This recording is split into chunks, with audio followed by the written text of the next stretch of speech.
بسم الله الرحمن الرحيم. الحمد لله رب العالمين والعاقبة للمتقين ولا عدوان إلا على الظالمين، والصلاة والسلام على المبعوث رحمة للعالمين وعلى آله وصحبه أجمعين. أما بعد، السلام عليكم ورحمة الله وبركاته.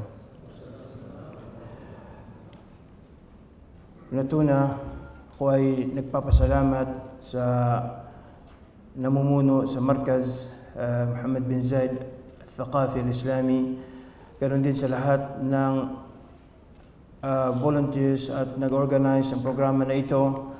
Ako'y lubos na nagpapasalamat sa lahat din ng mga dumadalo, ng mga brothers, mga sisters na naglaan ng panahon nila upang pag-aralan natin. Isa sa araw na ito ang isa sa pinakamahalagang kaalaman na dapat malaman ng bawat Muslim, na kung saan pag-aaralan natin biidhnillah subhanahu wa ta'ala sa loob ng 4 o 5 araw ang patungkol sa al-aqida al-islamiyya, na ito na ang pinakamahalagang kaalaman na dapat malaman ng bawat isa sa atin.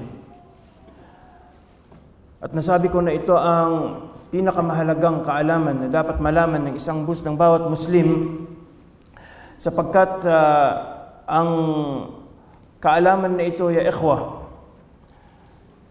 ay related sa Panginoon natin na Allah subhanahu wa ta'ala. Ika nga, ang kaalaman ay nagiging marangal ito, depende sa kung ano ang pinag-aaralan mo.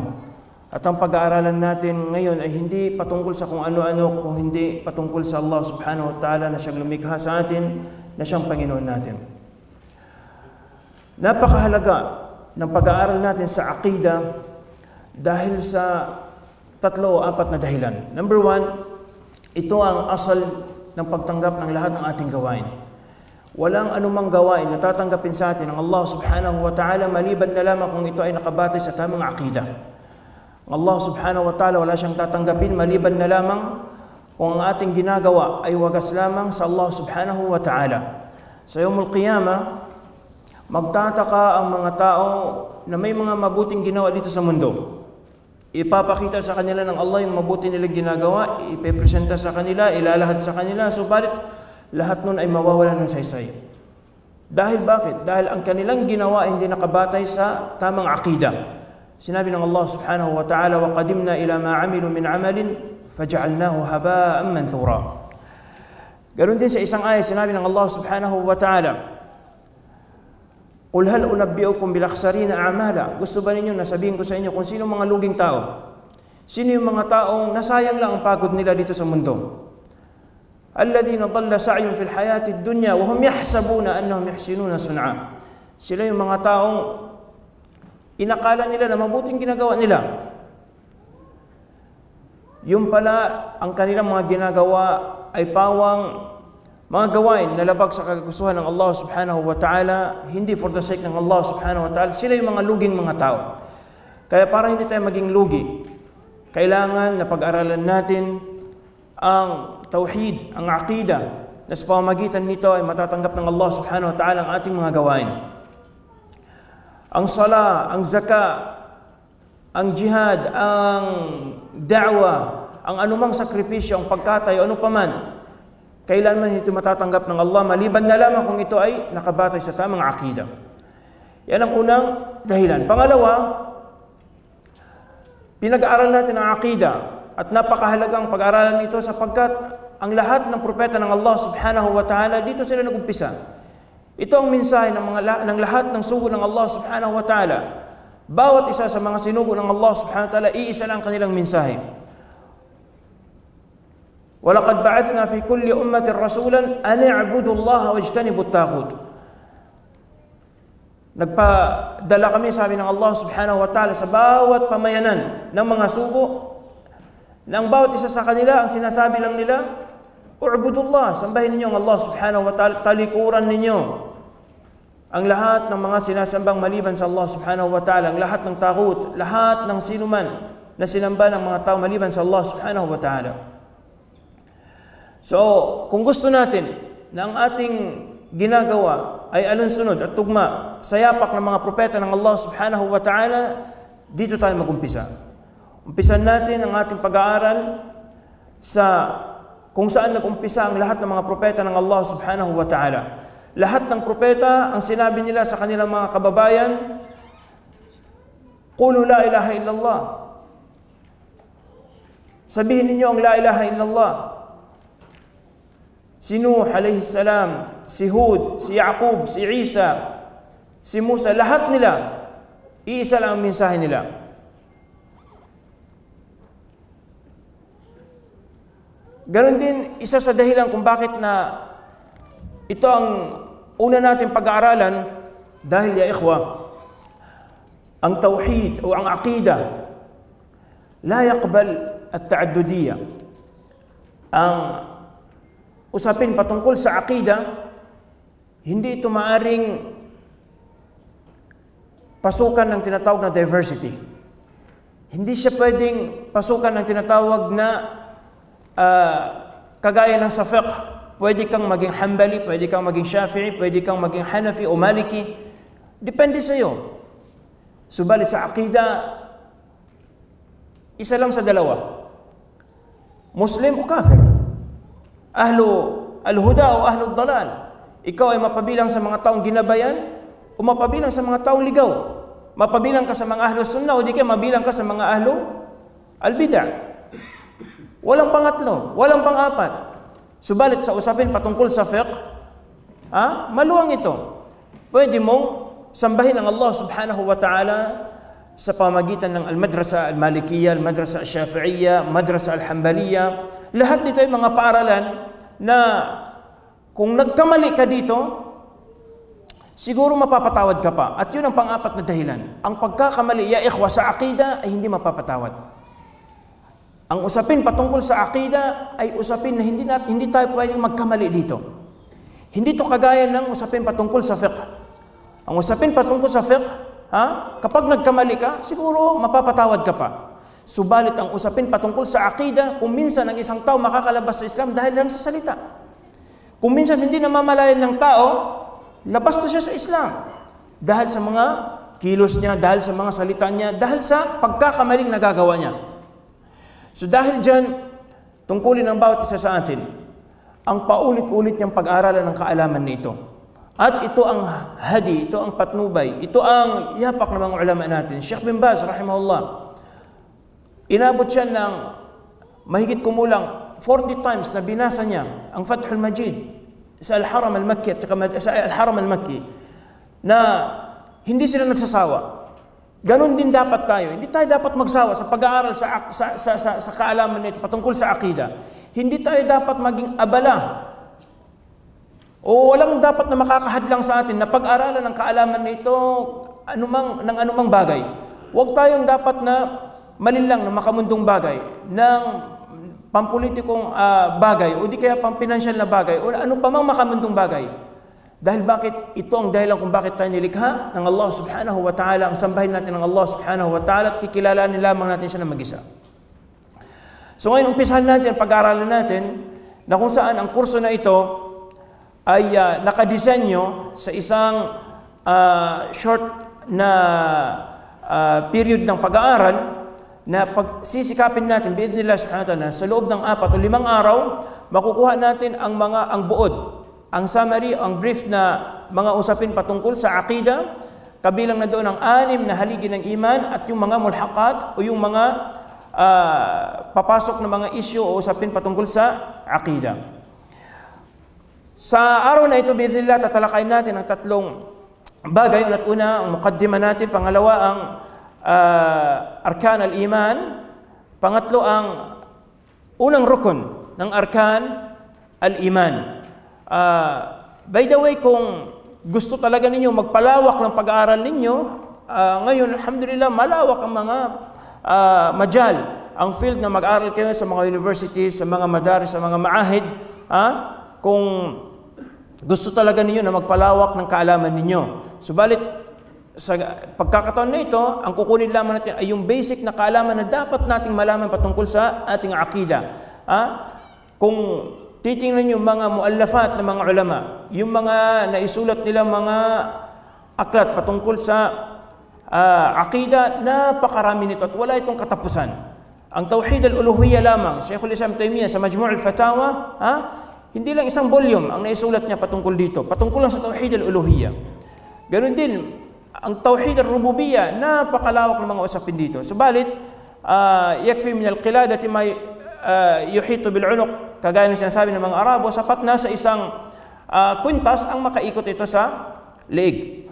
Una nating tatalakay niya, ikhwa, sa muqaddimah, sa introduction natin, ang kagandahan ng aqida ng Ahlus Sunnah wal Jama'a. Ano ang pagkakaiba ng aqida ng Ahlus Sunnah wal Jama'a sa ibang mga katuruan? Ang aqida ng Ahlus Sunnah wal Jama'a, ikhwa, ay marami itong mga kagandahan, marami itong kabutihan. Isa na dito, ito ay nakabatay sa tauhid. Hindi ka maguguluhan dahil iisang Panginoon lang itinuturo sa aqida ng Ahli Sunnah wal Jama'a. Ganon din, iisang propeta lang ang dapat nating sundin, si Propeta Muhammad sallallahu alaihi wasallam. Hindi ka malilito. Ganon din, ang aqida ng Ahli Sunnah wal Jama'a, nakabatay ito sa at-tawqif. Ibig sabihin, hindi tayo pwedeng maniwala sa kahit na anumang bagay patungkol sa aqida nang wala tayong dalil galing sa Quran at sa Sunnah. At yun lamang ang pwede nating pagkukunan ng kaalaman sa aqida, ang Quran at Sunnah, at wala nang iba pa. Hindi tayo pwedeng kukuha ng kaalaman patungkol sa aqida galing sa panaginip. Hindi tayo pwedeng kukuha ng kaalaman patungkol sa aqida galing sa ibang mga civilization, o di kaya kukunin mo ang aqida mo galing sa imagination mo, galing lang sa logic mo. Ang aqida ng Ahli Sunnah wal Jama'a, tinukuha lamang natin ito sa Quran at sa Sunnah, maliwanag. Ganon din ang aqida na itinuturo sa atin ng Quran at Sunnah, sang-ayon ito sa fitra, sang-ayon ito sa likas na itinatak ng Allah subhanahu wa ta'ala sa lahat ng tao. Meron bang pagdududa ang tao na ang apoy ay nakakasunog? Nagdududa ka? Hindi. Wala. Ganon din, ang tao ay walang pagdududa na ang yelo, ang ice, ay malamig. Ganon din ang pagsamba sa kaisahan ng Allah subhanahu wa ta'ala, ito ay likas na sa tao. Subalit kung minsan nahahaluan ito ng syubha, kung minsan nahahaluan ito ng nakukulayan ito ng iba, so naiiba ang pangalan sa kanya, naiiba ang tawag sa kanya. Katulad ng isang purified na tubig, kapag binuhusan mo ito, pinatakan mo ito ng isang kape, magiging kape na siya. So, ang aqida ng Ahli Sunnah wal Jama'a, sang-ayon ito sa fitra ng tao na itinatak ng Allah subhanahu wa ta'ala. Ganun din sang-ayon ito sa logic ng tao. Walang nakakalito dito, walang contradiction, walang anumang pagsasalungat sa aqida ng Ahli Sunnah wal Jama'a. Walang bagay na hindi mo maunawaan sa aqida. Walang bagay na hindi mo maintindihan. Bagamat nakakalito siya kung minsan, subalit explainable ang lahat. Ang lahat ay pwede siyang ipaliwanag. Kung minsan, hindi siya maintindihan ng ibang mga tao. Subalit kapag naka-encounter ka ng isang scholar, lahat ay nagiging malinaw sa iyo. Ganon din ang aqida ng Ahli Sunnah wal Jama'a, saklaw nito ang lahat ng aspeto ng buhay. Napaka-comprehensive nito, napaka-kompleto nito. Tinutugunan nito pangangailangan ng pangangatawan ng tao, ganon din ng espiritu ng tao. Hajat al-jasad at saka hajat ng ruh ng tao. Ganon din niya, ikhwa, kumpleto ito at malayo sa anumang contradiction. Ganon din,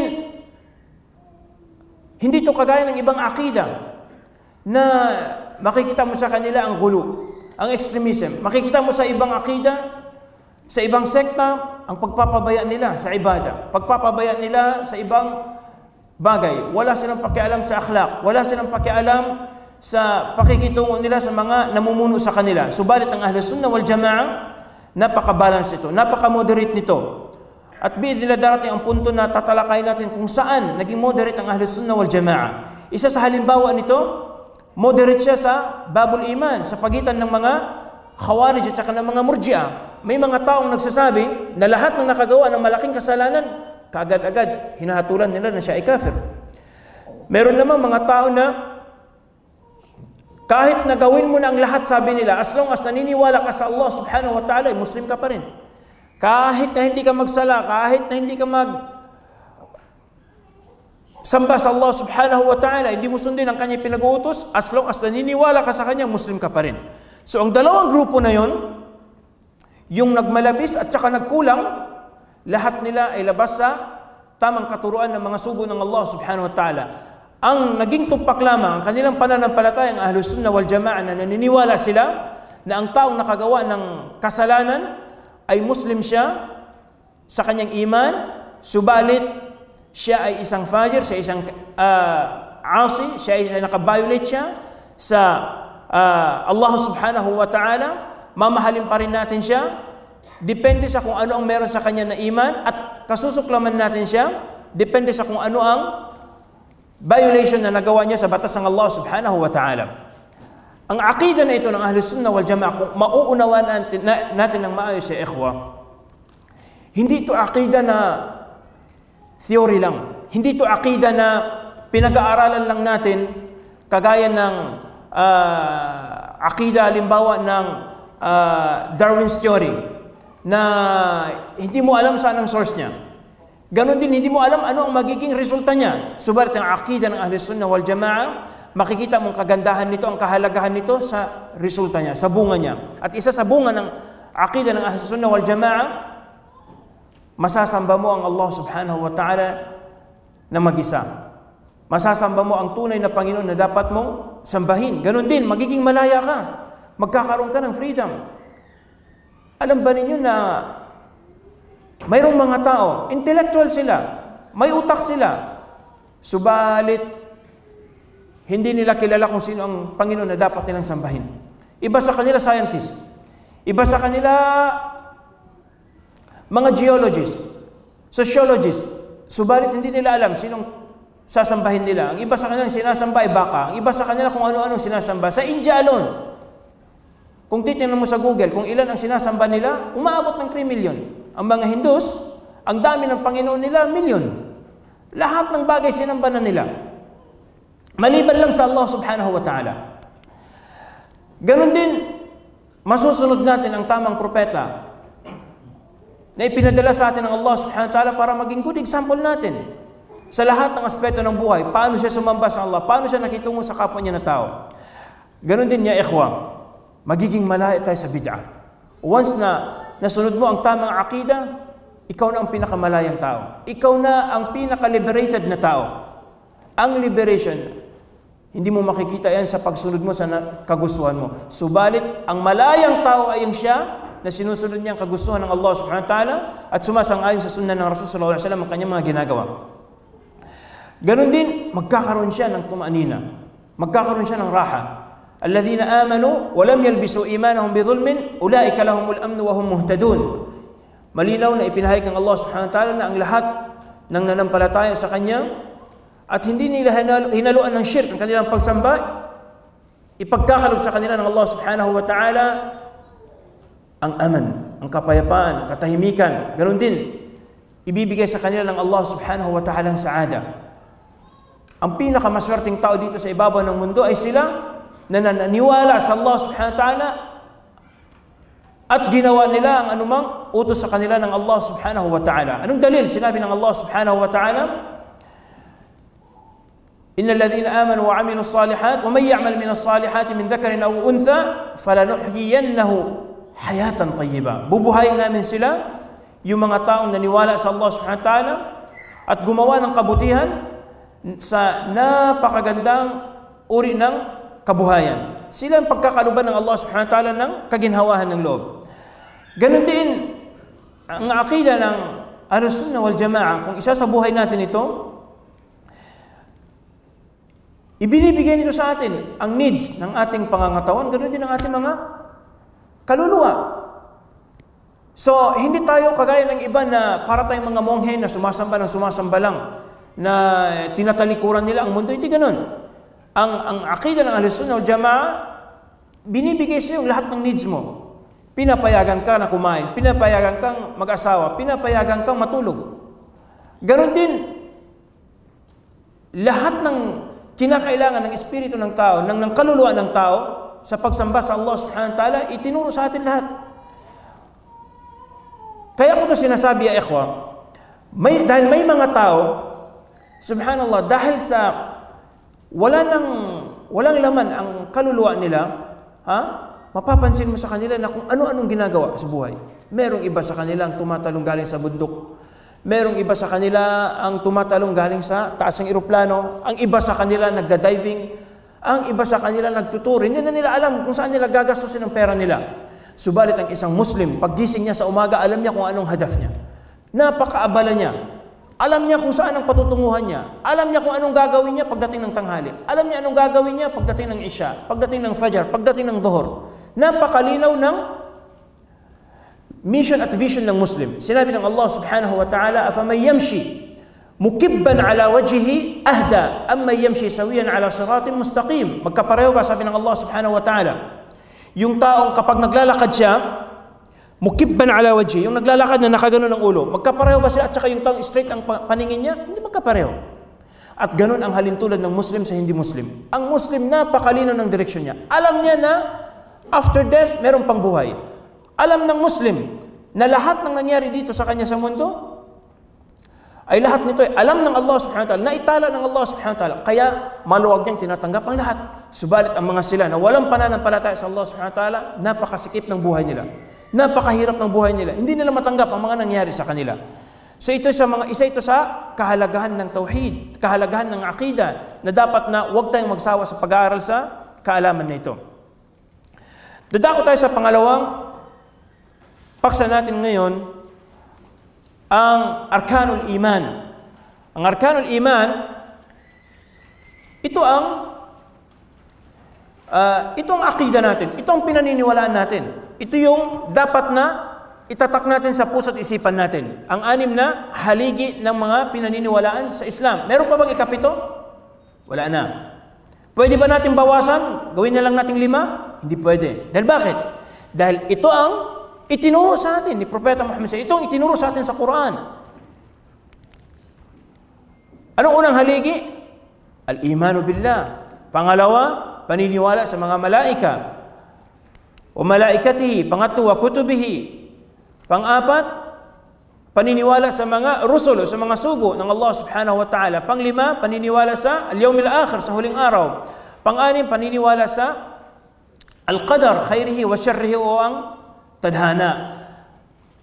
Meron ba itong dalil? Meron itong dalil. Sa Quran, sinabi ng Allah subhanahu wa ta'ala, "Laysa al-birra an tuwallu wujuhakum qibala al-mashriq wal maghrib, walakin al-birra man amana billahi wal yawmil akhir, wa aqama as-salata wa ata az-zakata wa lam yakhsha illa Allah." Ganon din sinabi ng Allah subhanahu wa ta'ala patungkol sa al-qadar, "Wa khalaqa kulla shay'in faqaddarahu taqdira."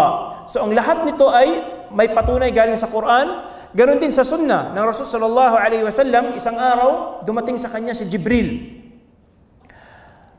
At nais ni Jibril na ituro sa kanila kung ano ang Islam, ano ang din, ano ang relihiyon. Kaya nagkaroon siya ng conversation at ng Rasul sallallahu alaihi wasallam. At ang isa sa itinanong niya kay Propeta Muhammad sallallahu alaihi wasallam, "Akhbirni 'anil iman." Ituro mo sa akin, sabi niya, "O Muhammad, kung ano ang patungkol sa iman."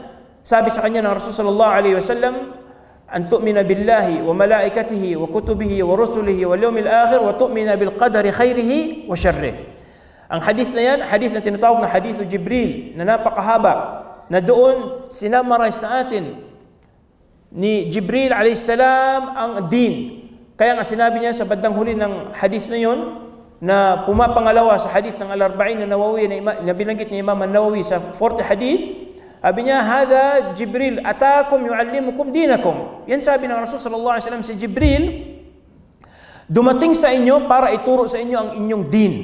Dahil binanggit niya sa hadith na yon ang patungkol sa 6 na haligi ng iman, patungkol sa 5 haligi ng Islam, patungkol sa ihsan, at patungkol sa amaratus sa'a, patungkol sa mga palatandaan ng huling araw ng Yawmul Qiyamah. Saan natin makikita kung kumbaga i-drawing natin ang 6 na haligi ng iman? Saan natin siya makikita sa din? Saan natin siya makikita sa relihiyong Islam? Saan ang kinatatayuan niya? Ang aqida al-Islamiyya, ya ikhwa, aqida al-Islamiyya, makikita natin siya kung i-draw natin siya sa isang punong kahoy, dito natin siya makikita sa ilalim nito, sa ugat nito. Ito yung pinakaugat na kung saan ang lahat ng punong kahoy ay meron itong bunga, meron itong mga sanga, meron itong mga branches. Kung titingnan mo ang iman, ito yung panloob na aspeto na matatagpuan sa puso at at ang magpapatunay nito ay ang umiiral sa pagka-Islam ng isang tao. Paano mo ma-prove na meron kang iman? Kung merong Islam, kung merong sala, kung merong saum, kung merong zaka, kung merong hajj, kung merong pagsyahada, pagbigkas ng la ilaha illallah, doon mo ma-prove na merong iman sa ilalim niya. So ang iman, ito yung tumatayong mga hindi nakikitang bagay. At ang din natin, ya ikhwa, ang din, ang relihiyon natin, ang akida natin, lahat ay unseen. Meron sa atin nakakita na sa Allah? Sino sa inyo nakita niya ng Allah subhanahu wa ta'ala? Walang kahit ni isa sa atin makakakita sa Allah subhanahu wa ta'ala. Maliban na lang sa Yawmul Qiyamah. Yun ang pinakamalaking pinakamalaking premyo ng Allah subhanahu wa ta'ala sa mga tao ang makita nilang Allah subhanahu wa ta'ala. Lilladhina ahsanul husna wa ziyada. Ganon din ang malaika. Sino sa atin nakakita ng malaika? Wala. Ganon din ang mga naunang mga propeta. Sino sa inyo ang nasalam niya si Ibrahim a.s.? Sino sa atin ang nakasama niya si Nuh a.s.? Lahat nila unseen para sa atin. Maging si Propeta Muhammad s.a.w. Nakita natin? Wala. Pero naniniwala tayo, hindi ba? Ganon din ang patungkol sa mga banal na kapahayagan. Hindi natin nakita ang original na banal na kapahayagan na ipinababa kay Ibrahim, na ipinababa kay Musa, ipinababa kay Isa, kay Dawud, na Zabur. Pero pinaniwalaan natin. Ganon din ang Yawmul Akhir. Sino sa atin nakapasok na sa Jannah? Sino sa atin ang nakita niya ang nar? Wala. Pero lahat nito pinaniniwalaan natin dahil sa ito ang turo sa atin ng ating din. Ito ang nakasaad sa Quran at sa Sunnah. Ganon din ang qadar. Hindi natin alam kung ano nakasulat sa atin. Sikreto ito ng Allah subhanahu wa ta'ala. Sirrullahi fi khalqi. Kaya ang iman, hindi mo siya makikita. Pero makikita mo ang bunga nito. Ano ang bunga nito? Ang sala, ang shahada, ang zaka, ang hajj, ang saum. So yan ang pagkakaiba ng arkanul iman sa arkan al-Islam. Ang arkanul Islam, ang mga haligi ng Islam, na may 5 haligi, ito yung mga nakikitang bagay. Kaya nga, dapat pag nagsala ang mga kalalakihan, dapat congregational, talaga, dapat nasa masjid sila. Dapat makita talaga sila, present sila. Kasi bakit? Doon mo pwedeng i-judge, doon mo pwedeng hatulan ng isang tao na Muslim siya. Hindi sapat ang sabihin mo, Muslim ako, pero hindi ka nagsasala. Ganon din, sabihin mo na Muslim ako, pero ayaw mong sabihin ang la ilaha illallah. Ayaw mo mabigay ng zakah. Ayaw mong mag-ayuno sa Ramadan. Paano mo ma-prove na Muslim ka? So ito yung maliit na illustration kung gusto natin na unawain yung pagkakaiba ng arkanul iman sa arkan al-Islam. Yung sa itaas, arkanul Islam, yun ang tinatawag na Sharia. Yun ang tinatawag na Sharia. Yun yung batas ng Allah subhanahu wa ta'ala. Paano ka magdasal? Paano ka maghugas? Paano ka magtahara? Paano ka magzaka? Paano ka magsaum? Paano ka maghajj? Paano ka maging Muslim? Paano ka makakalabas sa Islam? Paano ka mag-asawa? Paano ka magbenta? Paano ka bumili? Paano kung meron kang nagawang violation, jinayat, al-hudud, yung mga kaalaman patungkol sa pagmamana, lahat nito tinatawag na Sharia. Samantalang ang iman, ito yung nakabaon sa puso ng isang tao. Ito yung nakatatak sa puso ng tao na hindi mo makikita maliban na lamang kung ito ay magbubunga ng pagsasabuhay niya ng itinuturo sa atin ng arkan ng al-Islam. Una nating tatalakayin ang patungkol sa unang rukun, unang haligi ng iman, ang ruknul awwal patungkol sa paniniwala sa Allah subhanahu wa ta'ala. By the way, may question sa mga naunang nabanggit natin? Binibilisan ko kasi alam ko na malapit ng ang sala. At gusto natin na matapos natin ang lesson 1 sa araw na ito. Kasi medyo mahaba-habang mudhakkira. So, gusto natin tapusin at least kahit ang lesson 1 sa araw na ito. Bidnillah subhanahu wa ta'ala. Kung meron kayong tanong, i-note lang ninyo. Al-imanu billah, ya ikhwa,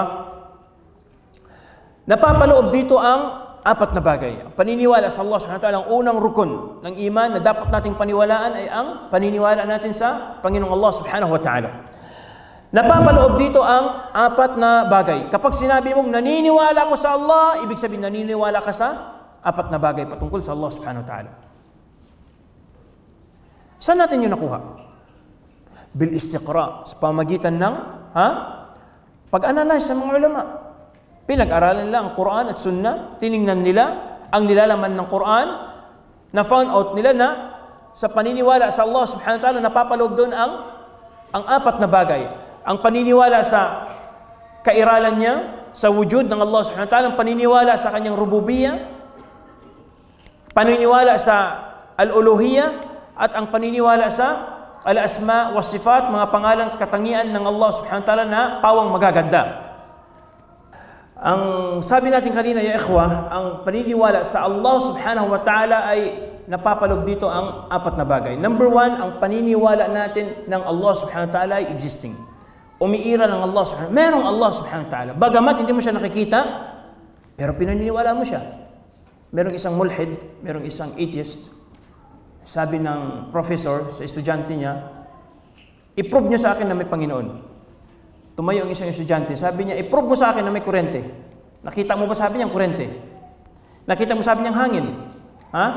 Kasi sa paniniwala nila, to see is to believe. So ganun din sabi niya, ang Allah subhanahu wa ta'ala, dapat kang maniwala sa Kanya. Nandyan, sabi niya, lahat ng nilalang niya. Lahat ng nilikha niya, patunay na merong umiiral na Panginoon. So ano ang nagpapatunay na merong ngang Allah subhanahu wa ta'ala? Ang paniniwala sa kairalan ng Allah subhanahu wa ta'ala, ya ikhwa, napakaraming magpapatunay dito. Napakaraming dalil nito. At pwede nating i-categorize ang magpapatunay na merong ngang Panginoong umiiral sa pamagitan ng 4 na bagay. Number 1, ang fitra. Likas na sa tao na sa mundong ito, mayroong lumikha, mayroong tagapaglikha. Hindi pwede na ang lahat na nakikita natin ay walang lumikha sa kanila. O di kaya sila mismong lumikha sa sarili nila. Nature na yan. Ng isang tao na ang gadget na ito, ang laptop na ito, di kaya ang bagay na ito, lahat na nakikita natin, mayroong nag-create nito. Paano na sa universe? Paano na sa sanlibutan? Hindi pwede na mustahil na walang lumikha sa mga nakikita nating mga na nasa kalawakan na ito. Ganon din, anong dalil ng fitra? Ang sinabi ng Allah subhanahu wa ta'ala, فَأَقِمْ وَجْهَكَ لِلدِّينِ الْقَيِّمِ حَنِيفًا فِطْرَةَ اللَّهِ الَّتِي فَطَرَ النَّاسَ عَلَيْهَا لَا تَبْدِيلَ لِكَلِمَاتِ اللَّهِ. Itayo mo, sabi ng Allah subhanahu wa ta'ala, ang pagsamba sa Panginoon. Sundin mo ang relihiyon ng Allah subhanahu wa ta'ala na ito yung fitra, ito yung likas na itinatak ng Allah subhanahu wa ta'ala sa mga alipin niya. Ito yung nature ng tao, ang pagkilala sa kaisahan ng Allah subhanahu wa ta'ala. Sa hadith sinabi ng Rasul sallallahu alaihi wasallam, kullu mauludin yuladu ala al-fitra. Lahat ng ipinapanganak, lahat nila ipinapanganak sila sa nature na pagkilala sa kaisahan ng Allah subhanahu wa ta'ala. Lahat ng ipinapanganak ng Muslim. Subalit ang problema lamang na impluwensyahan sila ng magulang nila, nagiging Kristiyano sila, nagiging Hudyo sila, nagiging Majus sila. Faabawahu yuhawidanihi, aw yunassiranihi, aw yumajjisanihi. So ang kairalan ng Allah subhanahu wa ta'ala, pinapatunayan ito ng nature ng tao. Na hindi pwedeng mangyari ang mga nangyari ito sa mundo na walang nagtakda sa Kanya. Hindi pwedeng magkaroon ng lindol na walang nagyanig sa Kanya. Walang nag-cause sa Kanya. Yung tinatawag na cause at saka effect. Ha? Itong tubig kapag hinagis ko, ha? Pwede mo bang sabihin na nahulog lang siya ng basta-basta? Hindi pwedeng ganun. Ganun din kung yung sound na naririnig ninyo. Narinig ninyo sa dahil sa ano? Dahil sa may nagsalita. Kaya nga sabi ng mga Arabo, ha? Al-ba'ratu dalilun ala al-ba'ir. Si Abu Sufyan, noong naglalakad siya pauwi ng Makkah, galing siya ng Asyam, nakita niya na yung dumi ng kamelyo ay meron doon nawat Yathrib. Nandoon yung buto ng mga dates na kinakain ng mga taga-Madina. So, ginawa niyang dalil yung mga buto na yun na nandoon sa yung dumi ng ano, na sabi niya, ibig sabihin sabi niya, merong kamelyo na pumunta dito sa lugar nito na nagmamatsyag sa atin, nagbabantay sa atin by nature. Na-recognize sila kaagad. Ganon din, al-aqal, ang logic ng tao.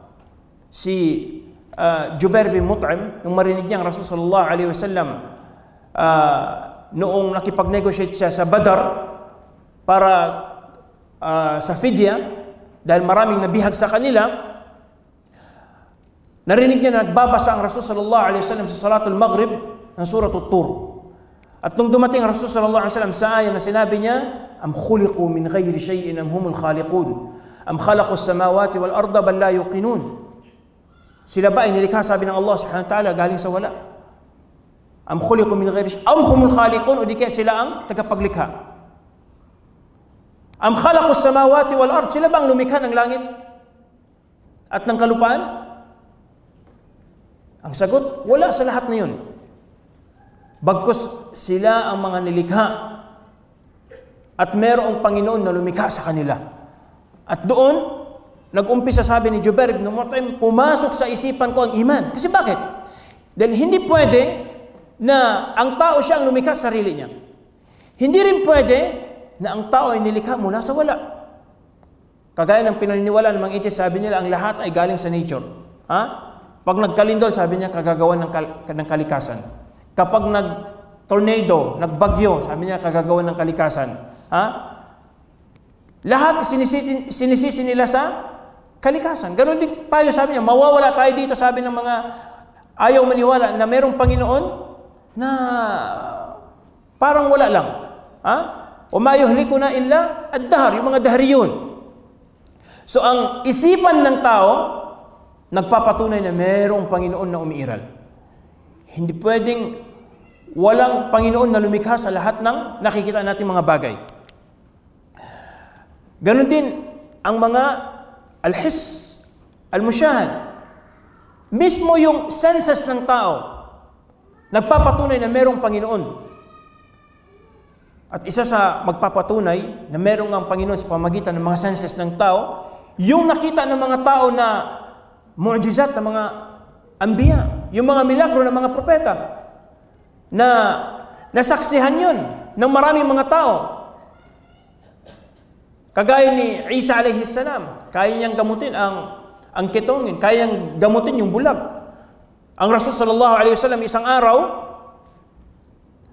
nakatayo isa sa mimbar at biglang may pumasok na Arabi, isang probinsyanong nag-complain sa kanya na sabi niya, Rasulullah, ipagdua mo sa Allah subhanahu wa ta'ala na mawala na itong El Niño na dumaan sa atin. Dahil sa tindi ng init ng araw.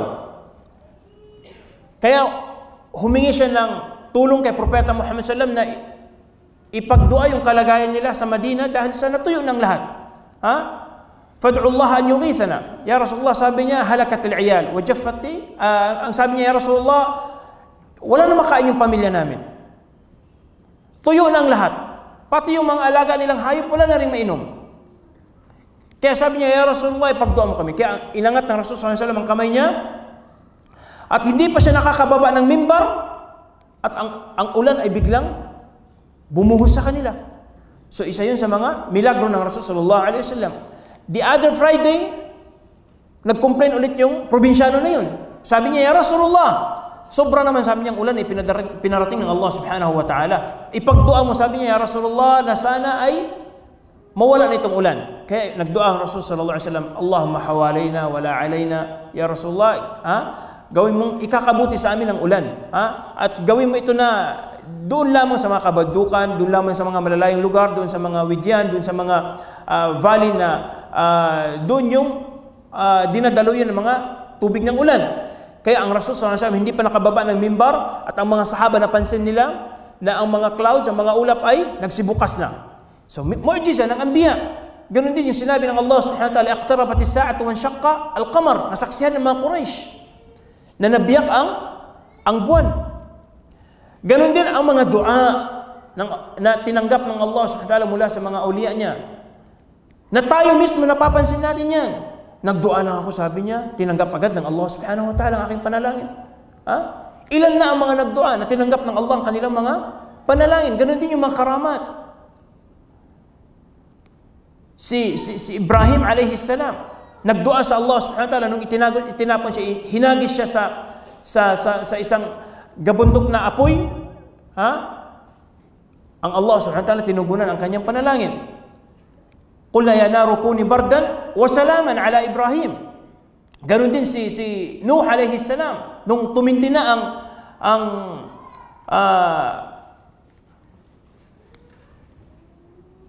pagkontra sa kanya ng kanyang mga kababayan, wala siyang nagawa kung hindi ang magdua sa Allah subhanahu wa ta'ala na padalhan na sila ng parusa. 950 years nagda'wa si Nuh alayhi salam, pero walang resulta. Sabi niya, Rabbi inni maghlubun fantasir. Kaya ang Allah subhanahu wa ta'ala, binuksan niya ang kalangitan at nagpabuhos siya ng ulan. Fafatahna alayhi abwab as-sama'i bima'in munhamir wa fajjarna al-ardha uyunan faltaqa al-ma'u bi nagkasalubungan yung tubig galing sa taas at saka yung tubig galing sa lupa.